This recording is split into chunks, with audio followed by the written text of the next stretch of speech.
Bonjour à toutes et à tous, bienvenue pour cette conférence de présentation de la loi de finances organisée par l'Ordre des experts comptables de la région Grand Est, les organismes de gestion agréés, le CGA Alsace et le CPG, et en partenariat avec les chambres des notaires du Bas-Rhin et du Haut-Rhin. Cette présentation est cette année découpée en 3 émissions distinctes. Nous traiterons dans cette séquence les mesures qui sont prises dans le cadre de la crise sanitaire. Les dispositions relatives à la fiscalité des particuliers et celles des entreprises se trouvent également à votre disposition sur ce même site internet, celui des organisateurs de cette conférence. Pour nous éclairer sur ces sujets, j'ai le plaisir de saluer Corinne Elsass, des organismes de gestion agréés. Bonjour. Bonjour. Et Franck Naffien, expert comptable. Bonjour également, Franck. Bonjour. Alors, avant de commencer, j'ai 2 précisions importantes à vous communiquer. D'abord, la documentation qui a été réalisée par les partenaires de cette opération est également à votre disposition sous forme d'un PDF, également sur les sites des organisateurs. Et il vous sera possible aussi de poser des questions au cours de cette émission, ou plus tard, si cela vous vient. Des réponses personnalisées vous seront bien évidemment transmises. Alors, nous démarrons, Franck, avec les PGE, le Fonds de solidarité, même si certains éléments, comme le taux de garantie BPI, restent encore à préciser. Une précision également, c'est les prêts à tout et rebond. Nous ne les aborderons pas parce qu'ils ne font pas partie de la loi de finances. Rendez-vous chez votre expert comptable et dans les OGA, tout simplement pour avoir les précisions. Franck, on commence par le PGE. PGE, prêt garanti par l'État, introduit notamment par la loi de finances la troisième loi de finances rectificative 2020 et maintenant la loi de finances 2021 qui le modifie un petit peu. Je rappelle juste le principe, même s'il a été beaucoup communiqué dessus. C'est un prêt qui est accordé par les banques à destination des entreprises pour renforcer les fonds propres et leur aider à passer en trésorerie la période de crise sanitaire actuelle. La particularité, c'est que ce prêt étant garanti par l'État, il n'y a pas de caution bancaire, et même s'il y a une étude de la part de la banque, l'étude est très rapide puisqu'il y a la garantie de la BPI qui est accordée presque systématiquement. Ce prêt, dans son schéma d'origine, était accordé pour 1 an, sans intérêt, et ensuite remboursable sur une période de 1 à 5 ans. La garantie de la BPI va de 70 à 90% selon le type d'entreprise, pas de garantie complémentaire pouvant être demandée aux dirigeants d'entreprise. Ça, c'était le principe qui a été mis en place lors du premier confinement. L'évolution pour 2021, c'est que tout d'abord, première difficulté, ce prêt qui était prévu d'être à 1 an sans intérêt va arriver à échéance. Quid des entreprises qui ne peuvent pas rembourser ce prêt au bout d'1 an? Elles pouvaient le transformer en prêt amortissable, mais désormais, grâce à la loi de finances 2021, et on peut de nouveau repartir sur une année de franchise de paiement, ce qui fait qu'on aurait un différé de paiement de 2 années au lieu de 1 an. Attention, cette deuxième année n'est pas sans intérêt. Il y a un taux d'intérêt sur cette deuxième année de franchise de paiement, mais extrêmement faible. Le prêt global dans sa durée de totalité, le taux varie entre 1 et 2,5%, garantie de l'État incluse. Donc ce sont des taux plutôt faibles pour aider les entreprises. Alors, autre dispositif et autre mécanisme, Corinne, les fonds de solidarité.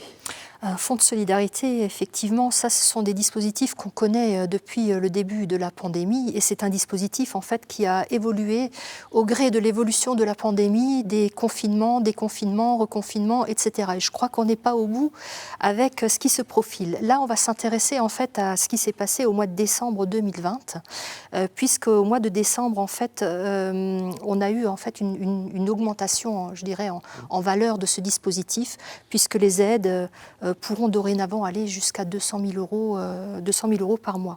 Alors en fait, l'aide est déclinée, je dirais, en fonction de la situation des entreprises, puisque toutes ne sont pas dans la même situation. Il y a en fait les entreprises qui ont l'interdiction d'accueillir du public. Exemple, les restaurants, les salles de sport, les salles de spectacle, fermeture administrative. Ces entreprises-là vont pouvoir bénéficier en fait d'une aide jusqu'à 20% du chiffre d'affaires mensuel dans cette nouvelle limite de 200 000. Ensuite, il y a le secteur S1, qui est en fait le secteur du tourisme, de l'événementiel, du sport. C'est un secteur dans lequel les entreprises sont ouvertes, mais, je dirais, ne fonctionnent pas comme d'habitude. Elles peuvent bénéficier d'aide lorsque les pertes de chiffre d'affaires sont supérieures à 50%, je dirais, du temps normal. Donc là aussi, l'aide va pouvoir aller jusqu'à 15% du chiffre d'affaires mensuel. Ensuite, il y a le secteur S1 bis. il faut aller dans la documentation pour voir toute la liste parce que c'est assez impressionnant. Le secteur S1 bis est en fait le secteur des entreprises qui dépendent du secteur S1. Donc là aussi, les aides vont pouvoir aller jusqu'à 80% du chiffre d'affaires.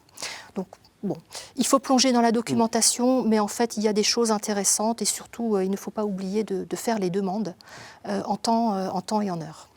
Rendez-vous évidemment sur le PDF qui est à votre disposition sur les sites web des organisateurs de cette conférence Loi de finances. Et pour d'autres précisions sur l'action publique, nous avons rencontré Madame Collonja, la directrice de la DGFiP. L'administration fiscale, dans le cadre de la crise sanitaire, a eu un rôle prépondérant en ce qui concerne le financement et le contrôle du fonds de solidarité. Donc la DGFiP a dû prendre toutes les déclarations du Fonds de solidarité, les demandes et les contrôler et les mettre en paiement. Dans le Grand Est, 122 579 entreprises ont bénéficié du Fonds de solidarité pour un montant de 738 millions d'euros. En plus de ce Fonds de solidarité, on accorde des mesures de bienveillance au regard des délais, au regard du remboursement anticipé des crédits d'impôt, recherche, tous des crédits d'impôt dont bénéficient les entreprises, et également nous accélérons les remboursements de crédits de TVA. Alors, dans les dispositifs d'aide qui sont nombreux, on le sait, il y a maintenant également des nouveautés à propos du secteur du commerce et de la montagne. Oui, alors les stations de montagne, effectivement, on voit bien qu'actuellement, ça ne fonctionne pas comme ça devrait. On en a beaucoup entendu parler. Et donc, en fait, les commerces des stations de montagne et des environs peuvent être éligibles aux aides sous condition. Donc, il faut que les entreprises aient moins de 50 salariés et il faut que les pertes de chiffre d'affaires soient supérieures de 50% à ce qui a été réalisé, par exemple, en décembre 2000. De l'année précédente, d'avant-crise. Voilà, c'est ça, pardon. Et donc, l'aide, là aussi, pourra aller jusqu'à 80% de la perte. Et il y a, en fait, toutes les autres entreprises, fonds de solidarité que l'on connaît déjà, en fait, depuis le début de la pandémie, qui continuent d'être reconduits, donc selon les entreprises de moins de 50 salariés, qui subissent des pertes de chiffre d'affaires supérieures à 50% mensuellement. On a toujours encore cette aide de 1 500 € mensuels qui continue d'être allouée. Merci Corinne, merci Franck. Autrefois, on parlait du chômage technique, puis après, il y a eu le chômage partiel. Maintenant, voici l'activité partielle. Franck, vous nous expliquez tout ça, s'il vous plaît. Alors, l'activité partielle, concerne différents types d'entreprises, distingue différentes catégories d'entreprises, mais le découpage n'est pas le même que pour le fonds de solidarité. Donc attention à ne pas commettre d'amalgame entre les entreprises concernées pour le fonds de solidarité et celles pour l'activité partielle. Nous avons pour l'activité partielle les entreprises qui sont considérées comme appartenant aux secteurs les plus touchés ou connexes. Ça concerne les entreprises qui ont une interdiction d'accueil du public ou dont l'activité a été interrompue partiellement ou totalement en raison d'une obligation fixée par la loi, par un règlement ou par une décision administrative. Ça concerne aussi les entreprises qui sont dans des secteurs particulièrement touchés, ce qu'on appelle les secteurs connexes à ces premières catégories, et qui ont une perte de chiffre d'affaires d'au moins 80% entre le 15 mars et le 15 mai 2020, et qui pouvaient réaliser l'essentiel de leur chiffre d'affaires avec ces fameuses entreprises qui étaient fermées administrativement. Bénéficient également depuis le 1er décembre 2020 d'un régime dérogatoire les entreprises implantées dans une commune support d'une station de montagne, puisque l'on sait que les stations de ski notamment ont particulièrement souffert de cette pandémie, et qui sont situées également dans une unité urbaine d'au moins 50 000 habitants ou qui mettent à disposition des biens et des services à des stations de ski et dont le chiffre d'affaires a baissé d'au moins 50% par rapport à l'année dernière. Ce taux d'activité partielle évolue en fonction de la période à laquelle il s'applique et on a essayé sur ce tableau de vous résumer à peu près 15 diapositives, 4 lois de finances, quelques décrets, plus de 200 arrêtés. Vous voyez dans ce tableau que les taux d'indemnisation et d'allocation qui sont versés à l'employeur varient. Ils varient à la baisse. On part de 70% d'indemnisation salariée du 1er juin 2020 au 31 janvier 2021 pour descendre jusqu'à 60% à partir du 1er juillet 2021, les indemnisations aux employeurs allant de 60 à 36%. On voit l'évolution dans l'infographie qui vous est projetée. Rendez-vous, mesdames, messieurs, sur le PDF, toujours disponible évidemment sur les sites internet des organismes qui ont mis au point cette série d'émissions Loi de finances 2021. Alors, nous changeons de sujet. Nous passons maintenant au traitement fiscal et social des aides. Alors, Corinne, c'est à vous, mais dans mon oreillette, on me dit que il y a eu une actualité très forte et très récente à propos de votre intervention. Vous avez même le droit de vous faire aider sur votre portable, parce qu'en fait, c'est Bercy qui vient de vous envoyer à l'instant toutes ces informations. On vous écoute, Corinne. Oui, en fait, alors les aides du Fonds de solidarité qui ont été versées, que ce soit aux sociétés ou aux travailleurs indépendants, sont exonérées d'impôt sur le revenu ou d'impôt sur les sociétés, et sont également exonérées de toutes les cotisations ou contributions légales ou conventionnelles. Ça, c'est quelque chose, je dirais, qui était connu. Par contre, je dirais, le dispositif de neutralité fiscale était subordonné en fait à une décision de la Commission européenne, qui devait effectivement valider le fait que ces aides étaient conformes à la réglementation européenne. Cette décision est intervenue le 20 mai 2020. Donc, l'administration vient de préciser que la neutralité fiscale des aides est accordée pour toutes les aides versées pour des exercices clos postérieurement au 21 mai 2020. Alors, pour éviter en fait de défavoriser les entreprises qui ont perçu des aides et qui ont clôturé un exercice avant le 21 mai 2020, Bercy vient de préciser que ces aides sont également exonérées d'impôts et de cotisations, mais par contre, ces aides rentrent dans la réglementation des minimis.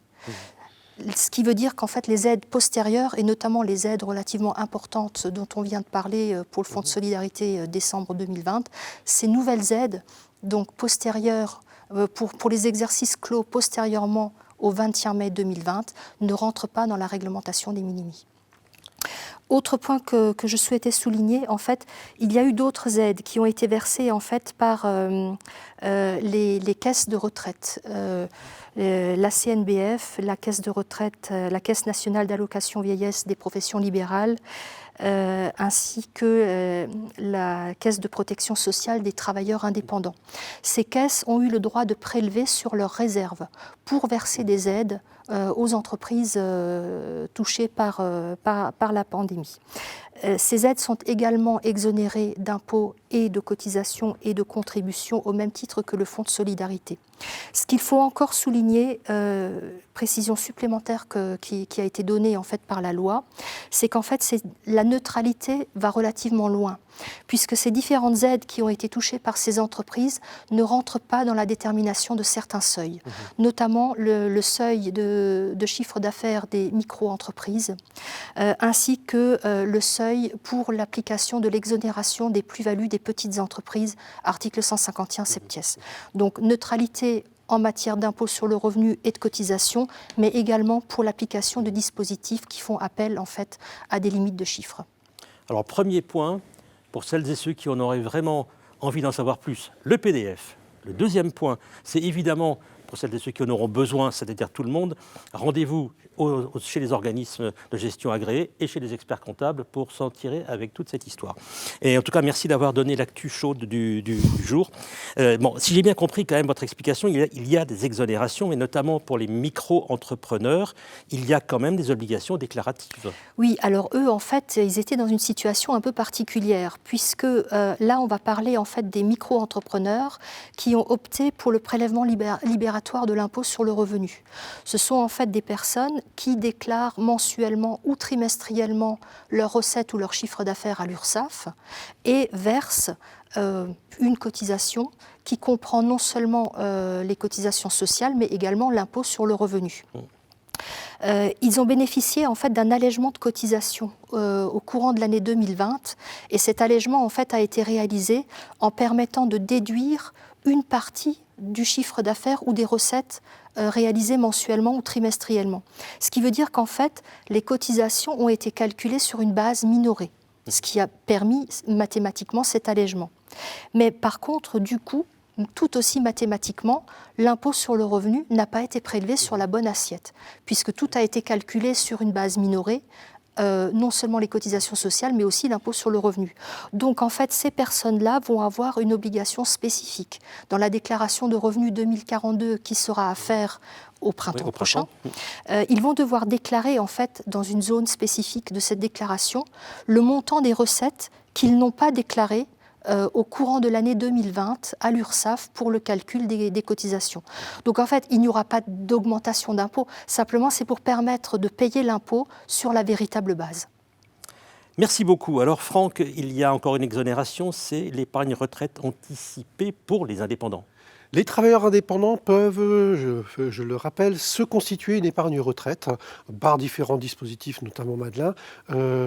Épargne retraite qui, une fois qu'on a investi, que les fonds sont investis dans l'épargne retraite, ne peuvent normalement plus être débloqués, du moins pas sans sanction fiscale et sociale, avant leur départ à la retraite. C'est bien pour ça que ça s'appelle une épargne retraite d'ailleurs.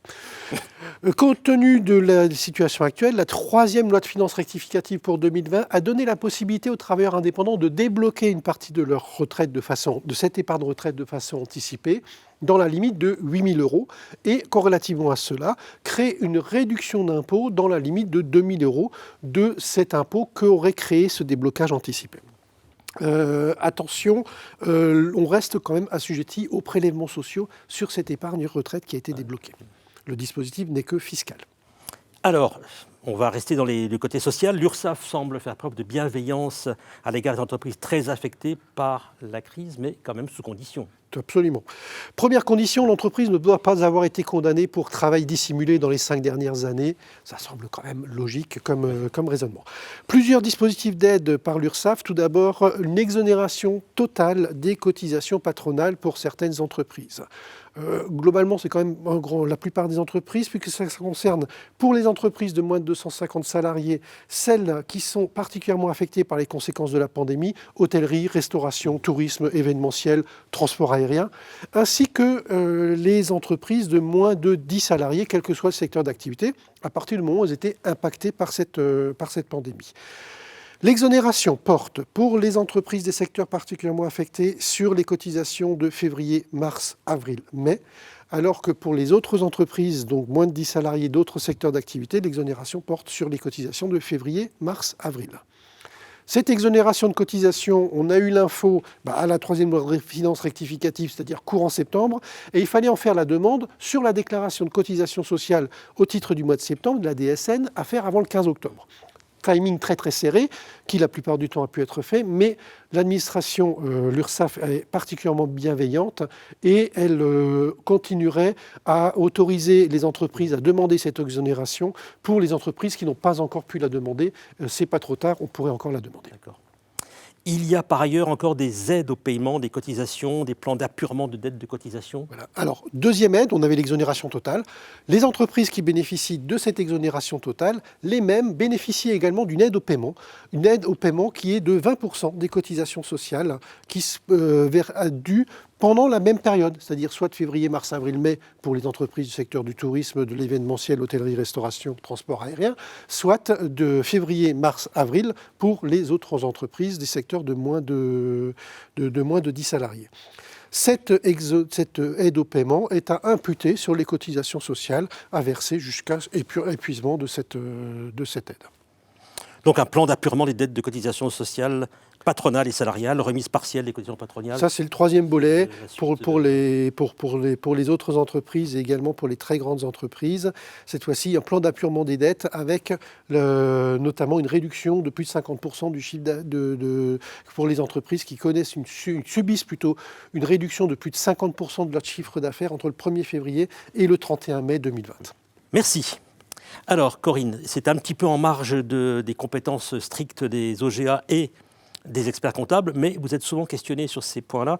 Les personnels d'établissements de santé ont bénéficié de primes exceptionnelles. J'ai bien peur qu'il va falloir certainement leur en donner de nouvelles. Il y a des conditions d'exonération pour les établissements publics et privés et des conséquences aussi fiscales à titre personnel.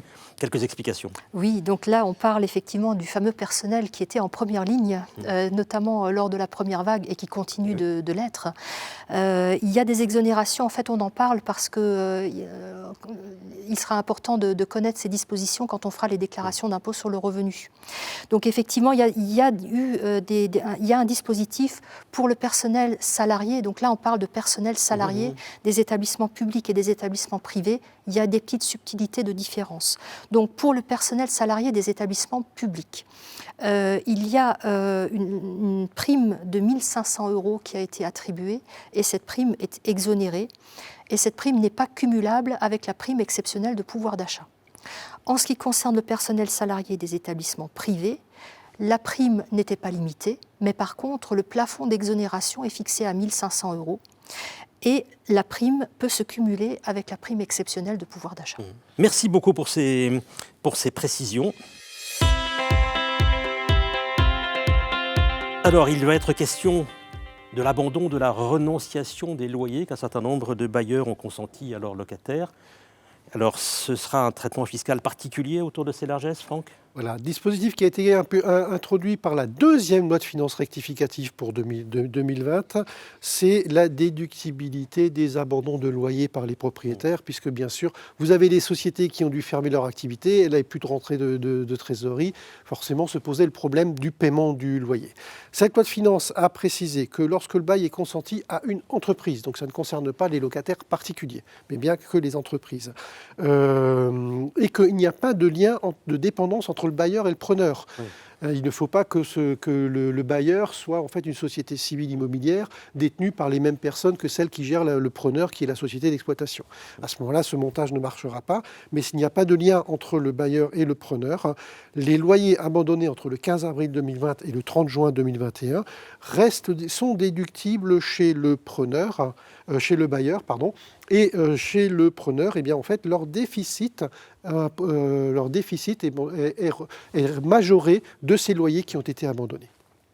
Sur le plan fiscal, bien sûr. Oui. Ça, c'est pour la déductibilité de l'abandon, mais il a aussi été créé un crédit d'impôt. Et ça, c'est l'article 20 de la loi de finances pour 2021 qui le pérennise et qui précise que le bailleur qui accorde un abandon de loyer à une société de moins de 5 000 salariés, dite société saine, c'est-à-dire qu'elle n'ait pas été en redressement ou en liquidation judiciaire au cours des 2 dernières années notamment, et dont l'activité principale est dans un secteur particulièrement touché par la crise sanitaire ou qui a fait l'objet d'une interdiction d'accueil au public. On a quand même quelques petites conditions. À ce moment-là, le crédit d'impôt pour le bailleur est égal à 50% du loyer abandonné, voire 2/3 du montant du loyer abandonné si le preneur emploie plus de 250 salariés, sachant que le loyer de base, ce sera le loyer du mois de novembre 2020. Donc on prendra le loyer du mois de novembre 2020, fois le nombre de loyers abandonnés, de mensualités abandonnées, fois le taux du crédit d'impôt, 50 ou 66%. Alors, nous allons maintenant parler un peu de TVA. Dans le cadre de la crise sanitaire, des mesures générales ont été prises également. C'est juste pour se rappeler quand même que la TVA en France, c'est quand même à peu près 2 fois le montant de l'impôt sur le revenu. Oui, financièrement, c'est important. Donc c'est important. Donc quelques précisions, Corinne, s'il vous plaît, sur les taux réduits. Bon, c'est un peu marginal, c'est le cas de le dire, mais... Oui, alors effectivement, le taux réduit a été instauré sur les masques, les tenues de protection ainsi que les produits d'hygiène corporelle permettant de lutter contre le Covid. Le gel hydroalcoolique. Donc le taux de 5,5 est entré en vigueur au mois de mars. Il y a une entrée en vigueur un peu différée selon qu'on est dans des opérations domestiques ou intracommunautaires. Mais en gros, voilà, 5,5 sur des éléments très indispensables actuellement. Et nous avons également un taux réduit à propos des tests. Ah, c'est même pas du taux réduit, c'est du 0%. C'est du 0%, c'est très réduit. C'est très réduit. Effectivement, 0% sur tout ce qui est test Covid et vaccin. Donc là, l'entrée en vigueur du taux 0, c'est 15 octobre 2020 et ce taux reste en vigueur jusqu'au 31 décembre 2021 pour le moment. Pour le moment. Alors, tout à l'heure, j'ai dit que ces mesures étaient marginales, ce qui n'est bien sûr pas faux. Mais nous avons quand même en Alsace 6 entreprises qui fabriquent des masques, et pour certaines avec des volumes tout à fait conséquents et tout à fait considérables.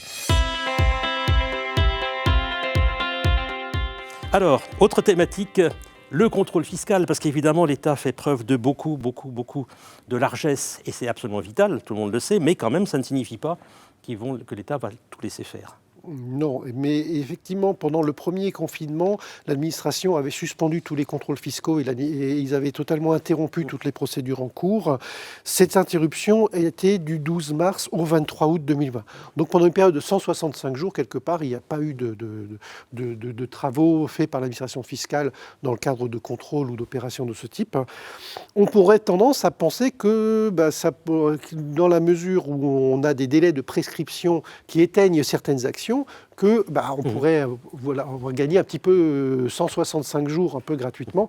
Mais non, en fait, là, il est prévu que les délais de prescription soient prolongés de 165 jours pour tenir compte de cette suspension et de cette absence de travaux de l'administration fiscale pendant cette période. Donc cette suspension vaut pour tous les délais. On a des prescriptions à 3 ans, à 6 ans, à 10 ans. Ils sont tous prolongés.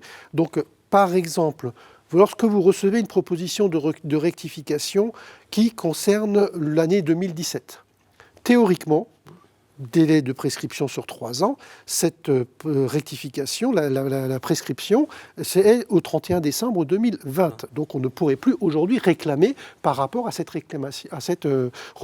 proposition que l'on a reçue. Du fait de prolongation de 165 jours des délais, on a jusqu'au 14 juin 2021 pour pouvoir contester cette proposition de rectification.